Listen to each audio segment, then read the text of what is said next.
Part 3. I didn't get much sleep last night either. The lack of sleep is making me wonder whether all these things happening are in my mind or not. But I'm reminded every time I see that damn note that it's all real. I spent hours last night searching for anything I could about Prudence Hemmings. If she had lived in a big, creepy mansion, then I imagine she would have been easy to find. But for us folk who live in tower blocks, it isn't as simple. No one cares about our lives, no matter how extraordinary. The first thing that I found was an article about missing person Lila Hemmings. It suggested that she went missing under the care of her grandmother while playing in the park opposite the flats early in the morning.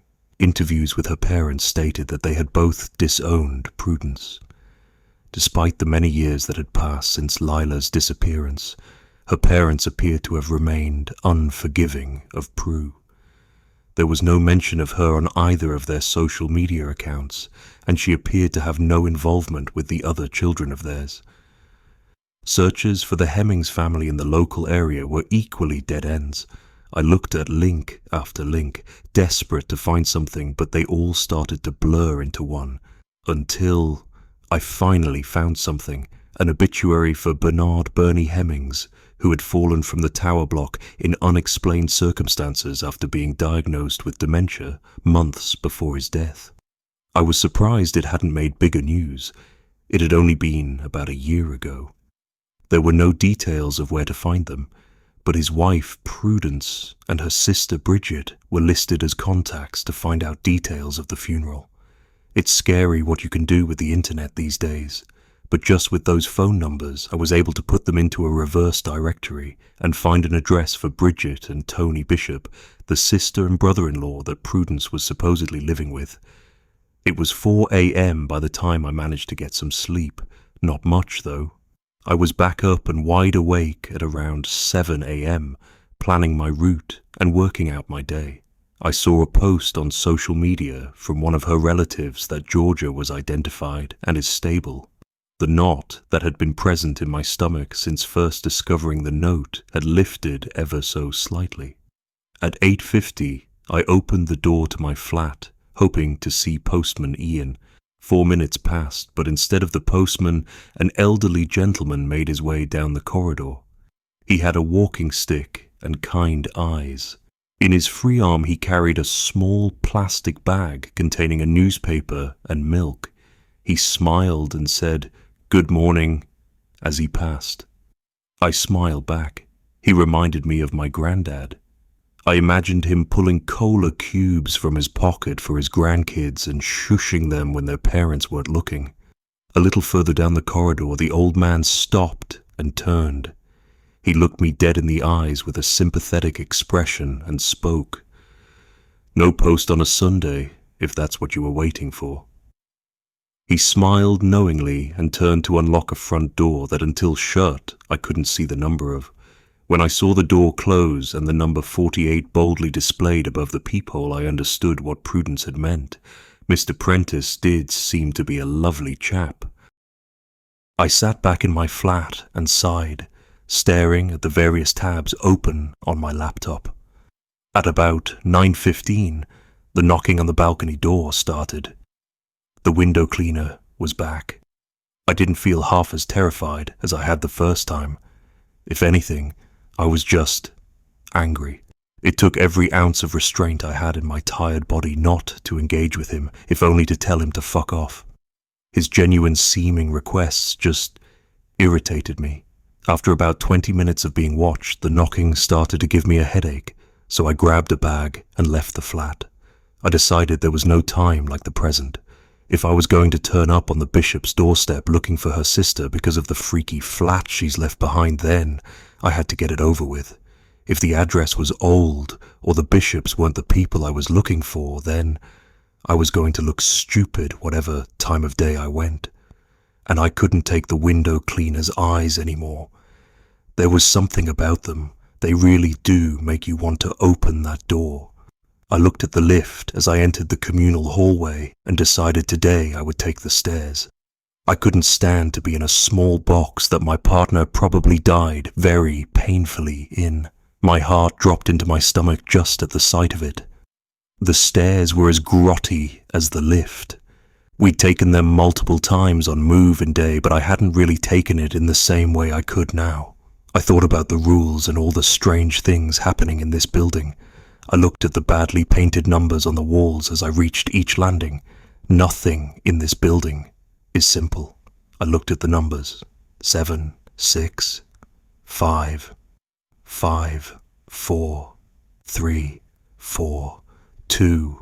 Gee, maybe it was the sleep deprivation, but my legs were in agreement with my mind that I had definitely just descended more than 6 flights of stairs. They'd glitched. I looked at the dusty and poorly lit stairwell from the bottom. It seemed dark despite the sun pouring in from the glass panel in the main building doors. The note never mentioned glitchy stairs. Maybe I really was losing my mind. I smiled back. He reminded me of my granddad. I imagined him pulling cola cubes from his pocket for his grandkids and shushing them when their parents weren't looking. A little further down the corridor, the old man stopped and turned. He looked me dead in the eyes with a sympathetic expression and spoke. "No post on a Sunday, if that's what you were waiting for." He smiled knowingly and turned to unlock a front door that, until shut, I couldn't see the number of. When I saw the door close and the number 48 boldly displayed above the peephole, I understood what Prudence had meant. Mr. Prentice did seem to be a lovely chap. As I turned to exit the building, a woman walked in. She was in her late 30s to early 40s and had 2 small children in tow, 1 boy and 1 girl. I guessed that they were twins. They were both incredibly blonde, with deep brown puppy dog-looking eyes, and couldn't have been any older than 6 to 7. They were as close to identical as it gets in twins of different genders. I'm not a fan of kids, but they were super cute. The lady had a short bob haircut that got longer at the front. It was uniform and dyed a perfectly even auburn color. I knew it was dyed because her roots were blonde like her kids. She looked as tired as I felt, but she pulled herself together when she saw me, running fingers through as part of her hair that she must have missed however early she left this morning. She smiled and attempted small talk. "Hi, are you here visiting?" I felt desperate to go. I just wanted to go and find Prue, but I also didn't want to be rude, so I responded, "No, I just moved into flat 42. On the 7th floor. I was just leaving, actually." "Which flat are you from?" She smiled, more than eager to get talking to me. "I'm flat 26. My name's Terry. This is Eddie and Ellie."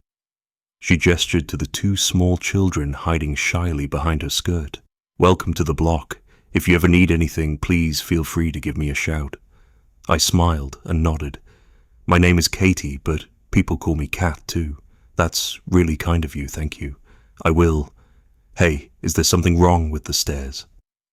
I stopped myself before going into detail. "Nothing wrong. They just skip sometimes." She answered, shrugging. Not wanting to press her for more details right now, I tried to end the conversation.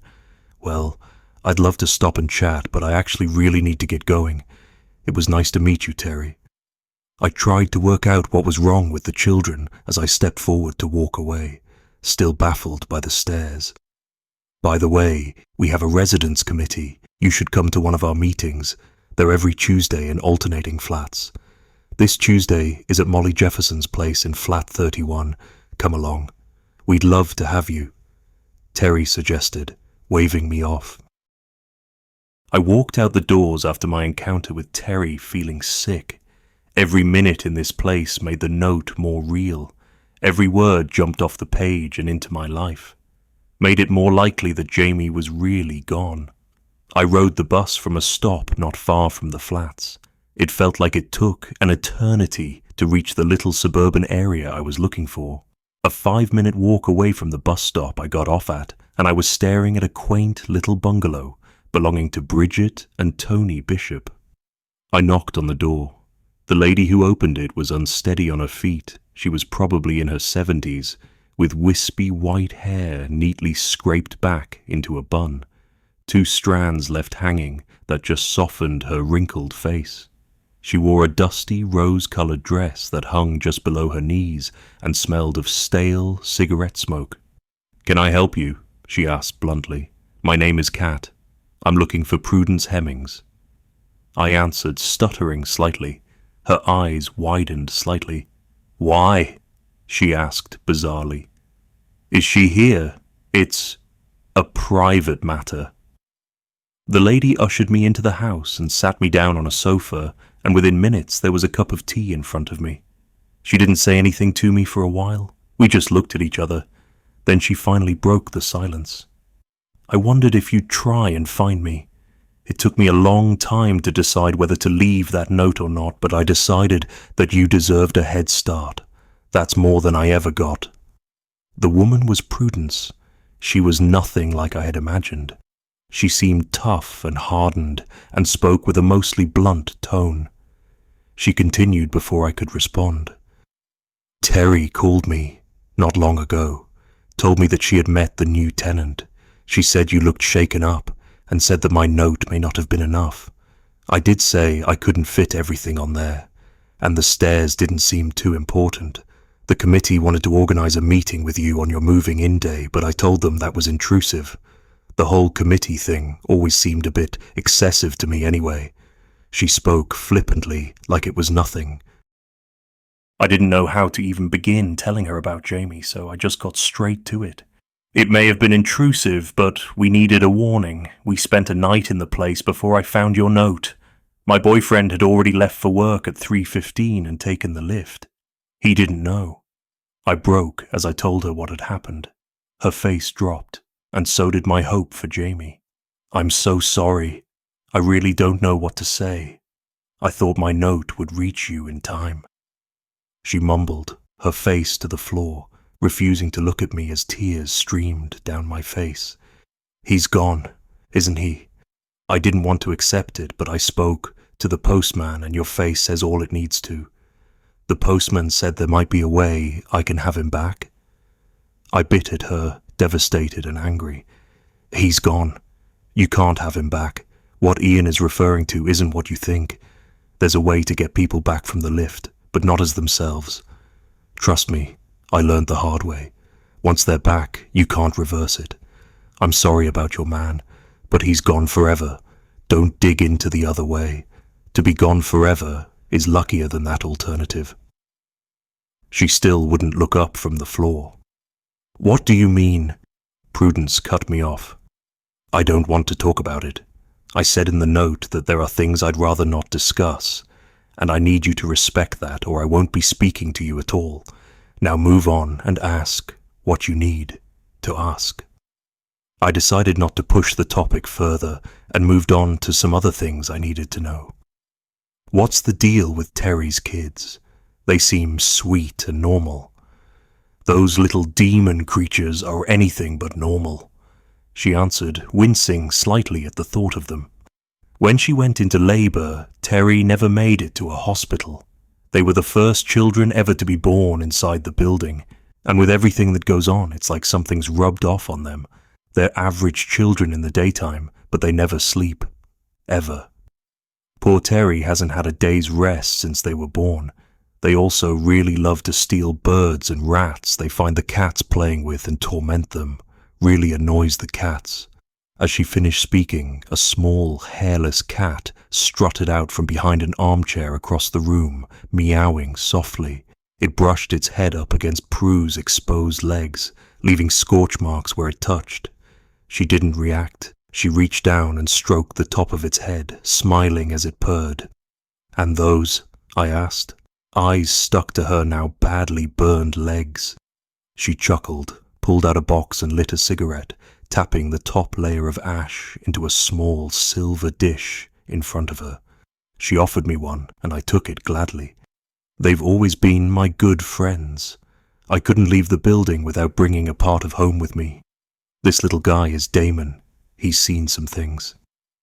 She gushed, not taking her eyes off the cat. "But where did they come from? Why are they everywhere?" I asked, watching in disbelief as her burns subsided. It seemed impossible, but I looked at my arms where I had picked up the cat the night before, and there was no evidence it had ever happened. They didn't even appear sunburnt. No one really knows. They started to appear after the fire, a few years after I'd moved in. It was rumored that they were the pets of the residents that burned, and that was why they had no fur. But I don't think that's true. I interrupted. I met one of those neighbors last night. She said her name was Natalia. She almost killed my best friend. You're crazy if you think your note was enough of a warning. I ranted emotionally. Look, girl, if I had made a song and dance about warning you, then you'd have thought me crazy and challenged the rules. You'd have been dead already. Be grateful you got anything. I certainly didn't. I had to work it all out. Your generation are so spoiled. She tutted in frustration at me. I was angry. But she was probably right. An elderly lady telling me rat-like creatures would kill my boyfriend in a lift would probably have got some laughs from me a few days ago. I stayed quiet and waited for her to calm down. After a while, she sighed and started again. I think the cats are the neighbors that burned. They've never meant any harm, and they hiss and run from the imposters that roam the building. Besides, there's no way there were that many cats living on one floor. She continued, the imposter, people don't even match up with the residents that died in the fire. None of them look like or claim to have the same name as the dead. They just claim to live in their flats. I've met Natalia before. She left a bad scar on Bernie's leg from an incident we had. Nasty girl. Before the fire, there was CCTV, and there was a recording saved of about 15 people marching into the flats and up to that floor about half an hour before the fire started. It was the only evidence found. CCTV wasn't great in the 80s, so they were never identified, and the flames melted the relevant cameras, so nothing ever came of it. I think the people that entered that night are the ones that ask for sugar. I don't know any more than that, but if you avoid them, like I said, you don't need to know more. They hate the cats. I hope your friend survives, but I've seen what those people can do, so maybe she was better off dead. Prue carried on, stroking Damon. I watched the skin of her fingers melt and twist as they made contact with him. What happened to your husband? I asked the question so fast I didn't have time to consider that this was a topic she had explicitly said she didn't want to discuss in the note, but I had to know. She scowled at me. I said I didn't want to talk about that. She hissed. I just lost the love of my life. I need some answers. I begged. What happened to Bernie won't help you. I know you'd think any deaths in that building would be down to the quirks, but this wasn't. For the most part, anyway. Don't forget that we had lived there for 35 years. Bernie knew the rules. We knew how to take care of ourselves and have a happy life there. It was our home. I don't doubt that's Mrs. Hemmings. I'm sorry, I interjected. Bernie had dementia. It started about 6 months before he died, and he deteriorated very rapidly. Towards the end, he started wandering. The doctors said it was common, but in our position, it was incredibly dangerous. More times than I can count, I pulled him away from the lift just in time. Along with wandering, he was forgetting the rules. He let that smug, awful window cleaner in 3 times.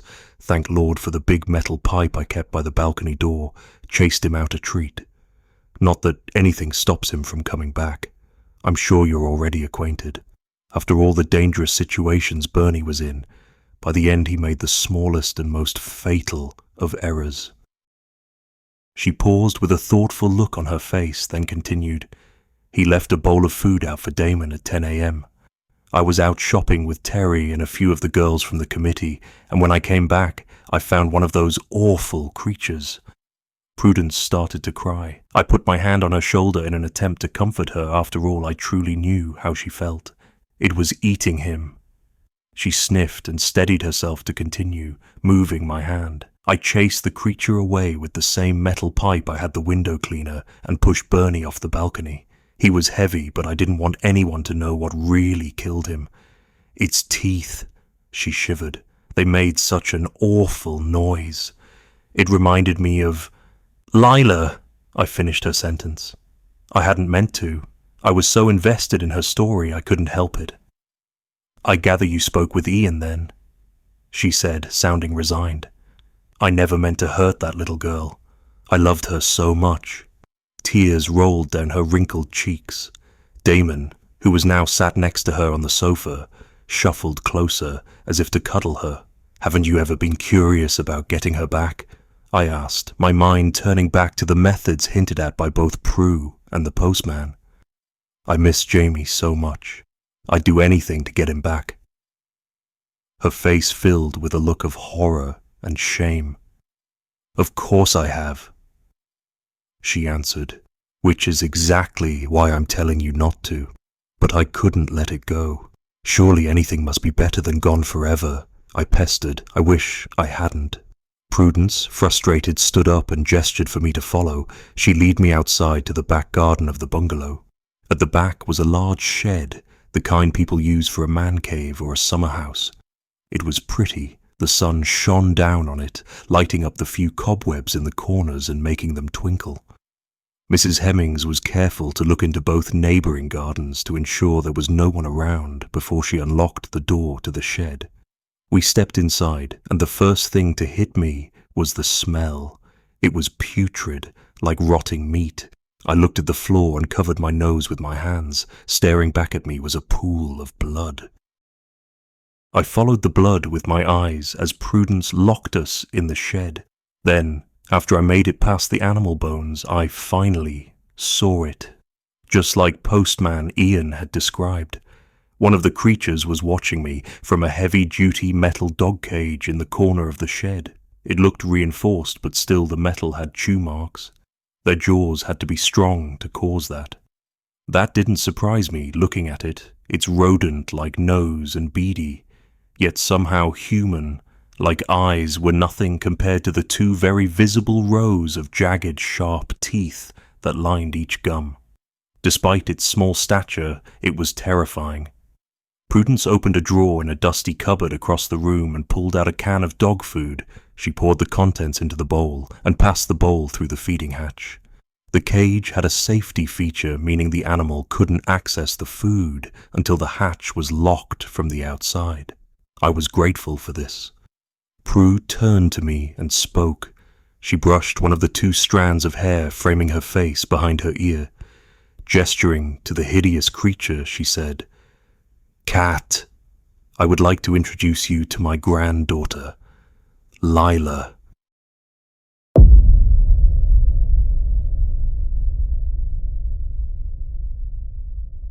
Part 4. I was in complete shock, staring at it, at her. Prudence wore a facial expression filled with guilt, and now that I knew the truth, I could see it plainly. The creature matched exactly how Ian had described it, except with wavy ginger hair and a deep sadness in its beady eyes. This abomination was Lila. This was how Prudence had brought her back, and this was the only way I would ever see Jamie again. A risk I wasn't willing to take. After days of disbelief, the reality finally hit me like a ton of bricks. Jamie was dead, and he wasn't coming back. Horror shaking my voice, I demanded, "Why did you do this?" Prudence scowled at me, trying to mask her shame. "I didn't want this," she replied defensively. "If you think this was my aim, then you're sicker than I am. I just wanted my granddaughter back. When she died, a part of me died too.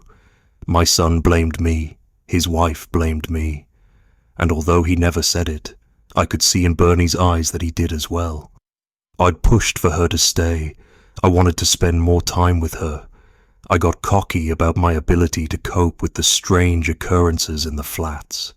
I know what you must be thinking, but I swear I didn't know about the sleepwalking until it was too late. We had moved into the flat not long after my son left home to move in with his girlfriend.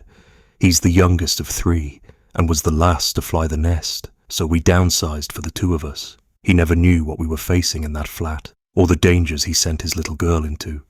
When it happened, it was a few years after the fire and the troubles with the creatures. We'd struck the deal with the things in the lift, and the neighbours of the burned flats had become a fixture, just like the other quirks. I really thought she would be safe. Prudence paused, gazing longingly at the mutated little girl in the cage. The creature just twitched in response, baring its 4 rows of teeth and letting out a gentle hiss. Urgency rising in my tone, I interrupted her. "But how did you do this?" I exclaimed, staring at Rat Lila in disbelief. I had to get answers out of her fast. I didn't want to spend any more time than absolutely necessary in this shed. Her voice trembling, Prudence answered, "The gardener helped me." Impatience flaring, I snapped, "Who the fuck is the gardener?" The last thing I needed was something new and potentially malevolent thrown into the mix. I didn't mention him in my note because he's been gone for over 20 years. Prudence explained, her words laced with regret. "He'll be of no concern to you, so don't worry. His damage is in the past now."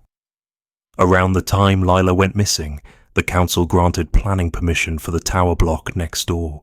But before that was built, the land it sits on acted as a communal garden for ours and the neighbouring tower block on the other side. It had a regular gardener named Derek, who you'd often see tending the flower beds out front. Derek was one of the first people I met when I moved in.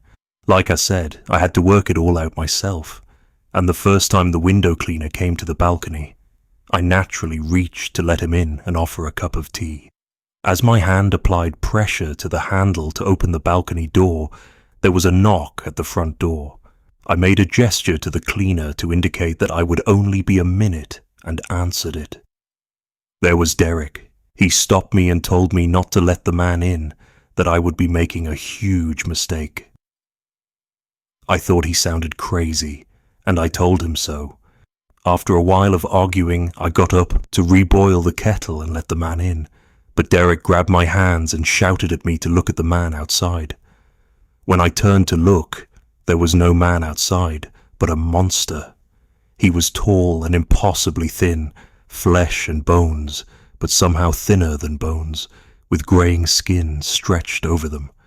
He had eyes that seemed so deep-set they went on forever, like the blackest cave you can imagine. Saliva dripped from his mouth and landed on my balcony floor, some sliding down the glass panel of the door. I opened my mouth to scream, but as I did, Derek let go of my hands, and the monster was gone. In its place was that smug, friendly man, begging for a drink while he cleaned the windows. It took me a minute to process it, but I knew what I'd seen. That was the real window cleaner. I never intentionally opened or tried to open the door for him again. That day, Derek didn't stay long. He didn't tell me what the window cleaner is or why he visits every few days. He didn't explain anything about the weird things that go on. As much as Derek was a part of the strange happenings, he was like one carved from light. He said that he'd always be around when I needed him, that it was his job to look after the residents, just like the flower beds. Over the years, he appeared a few times. He was instrumental in striking a deal with the creatures. When the neighbors died in the fire, he created a special display for them in the garden and made sure that nothing planted was poisonous to the cats as soon as they arrived. He also stopped an imposter from killing Bernie at our front door. He seemed like such a good thing for the residents, always there to help, offer some gentle advice or a creative solution, someone to be trusted. He changed when they granted planning permission for the other block, though. He knew his garden would be dug up to lay foundations, and his uses would become redundant. He became grumpy and bitter over time, but no one paid enough attention to notice, especially not when my tragedy struck. When Lila died, I was devastated. Derek appeared to me as I sat on a bench in the garden, crying. He offered to help me, to use the garden to get her back. I snapped at him. I told him it was his fault and that he should have been there when it happened to stop them. He worked so hard on the agreement with the creatures. He spent a lot of time with them. Lila broke the rule, and he had to allow them to do what had been agreed, he said. He couldn't have stopped them, but he wanted to help make things right. I understood why he hadn't intervened, but I couldn't accept it. I lashed out at him. I'm embarrassed to say I actually slapped the poor man, along with stamping on his freshly planted flower bed. I was angry and grieving. I quickly burned myself out and collapsed into a blubbering heap on the floor. Derek attempted to comfort me, but his mind was on his garden. He said he was sorry for my loss, but that I shouldn't have attacked the flower bed, that he'd always been nice to me and I should be kinder in return. I snapped and told him that it didn't matter because it was all about to be bulldozed in the next few days anyway. I should have taken more note of the way he twitched as I said that. He snapped. He said that he knew I was angry, but there was no need to take it out on him. If I was that desperate to get Lila back, he knew a way, but it was dangerous. I begged. Anything, I said. I would do anything. He told me it was simple. All I had to do was enter the lift during their frenzied hours and offer the creatures some food whilst repeating a Latin phrase, Reverter mortui. He said there was no guarantee they wouldn't be crunching on my bones before I even got the first word out, but that if I succeeded, I would have Lila back. Of course, it was successful. There wasn't a creature in sight as I performed the ritual as instructed. I thought nothing happened at first. She didn't appear straight away, but a few days later, I found her running around inside my house. She'd taken a chunk out of Damon's ear with her teeth. I tried to kill her at first, but just as I was about to finalize it, I saw in her eyes who she was. I tried to look for Derek, but by that point the workmen had started. Nothing was left of his garden and nothing was left of Derek. No one's seen him since. You see, Kat, nothing in that building is totally harmless. You have to be on your guard at all times. I've kept her like this ever since. You may think I'm crazy, but I couldn't kill my own granddaughter. I'm not a monster. Prudence sighed deeply and ushered me back out of the shed. She locked the door behind us, closing the padlock on her most hideous secret. I was exhausted. It was a lot of information to take in, and as a result, real grief for my boyfriend was finally settling in. Every hope I had was dashed. I know many of you tried to tell me in the comments that he was gone, but I wanted you to be wrong so badly. I couldn't bear to look at Prudence Hemmings for another moment. I made my excuses and left, morosely riding the bus back to the tower block I had once been so excited to live in. By the time I got home, it was mid-afternoon. The choice between the stairs and the lift didn't spark much enthusiasm in me, but I opted for the stairs. After what felt like 11 flights, but was really only 6, I made it up to my flat. I lay on our mattress on the floor and sobbed for Jamie. I sobbed so hard my throat went dry and hurt, and my stomach cramped with each gasping breath. I sobbed myself to sleep. My body and mind must have given up fighting the need to rest and shut down. When I woke up, it was late, about 10 p.m. I wrote as much of my update as I could for you guys, hit post, and just sat at the dining table with my head in my hands. My whole life had fallen to shit, and I knew it. I thought about so many things, questioning why they were happening to me. I searched social media for updates on Georgia, but there were none. Jamie wasn't super close with his family, but I knew it wasn't long before they'd start to worry. Everything I considered just snowballed in my mind. The loneliness in dealing with this situation was killing me. I decided to do something I usually wouldn't. I went downstairs and knocked on the door of flat 26. Terry answered. Her perfectly bobbed hair was a little unkempt and out of place. She had huge bags under her eyes and I could smell wine on her breath. Concern etching her voice, Terry asked, "Are you okay, Kat?" I found it ironic that she looked so disheveled. I had forgotten it was me who came for help. "I'm not," I stammered. "I'm sorry. I know I don't know you. Just don't worry," Terry reassured me gently. "Prue called me. She told me everything. I'm sorry about your boyfriend. It's a shame I never got to meet him." She stared back at me with the same expression a mother would, warm and understanding.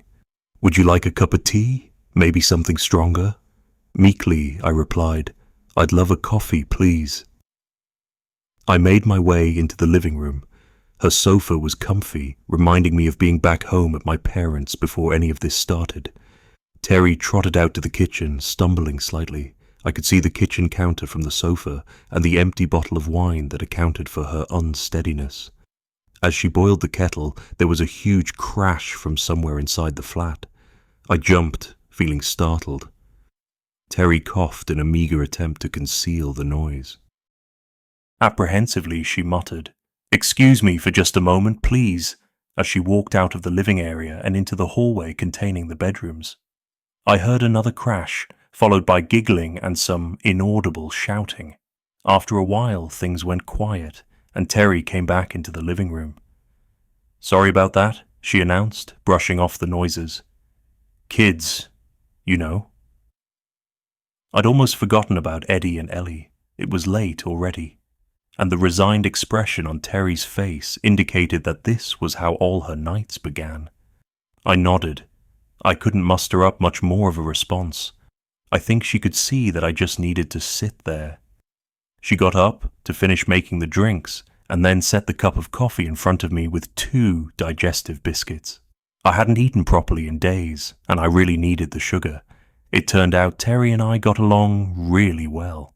We had similar tastes in movies, music, and food despite the age gap. We spoke for about an hour about random, normal stuff. It was nice to get a break from the madness. I got used to the crashing around from the twins. I even laughed a few times. I'd forgotten what that felt like these past few days. The break didn't last long. The next noise we heard was louder than the first. It was quickly followed by 2 small children running into the living room and diving into their mother's arms. I was taken aback for a moment. Eddie and Ellie were dressed in pajamas and were still the cute children I had met in the hallway. But something was different. Their brown puppy dog eyes had become deep voids, like what I'd imagined when Prue described the window cleaner's true form, and at the ends of their fingers were long, sharp claws protruding from where nails should be. I didn't have time to recoil in terror at their new looks. Terry clutched them and asked urgently, "What's wrong?" They wailed and buried the voids where their eyes should be into their mother's shoulders. Despite their terrifying exterior, these were 2 very scared little kids. It had been a very long day, and I thought my nightmare was over, but it was only just beginning. In that high-pitched voice kids use when they're scared, Ellie mumbled into Terry's shoulder, "Mummy, we're sorry. We didn't mean to let them in. We were just teasing." "Shh, they're coming," Eddie hissed in the same distressed, high-pitched tone. Color draining from her face, Terry demanded, What have you done?" The kids didn't get a chance to reply. Terry's face turned paler than I thought possible. I looked up, and standing in the living room doorway were about 10 people, all incredibly average-looking. They were almost expressionless. They didn't look angry or pleased to see us. They were dressed in nondescript clothes. I imagined trying to describe them to one of those artists who draws pictures for the police, and I genuinely don't think even one of them had a distinguishing feature. That's why it took me a while to spot her in the crowd, even though she had been glaring at me the entire time. It was Natalia.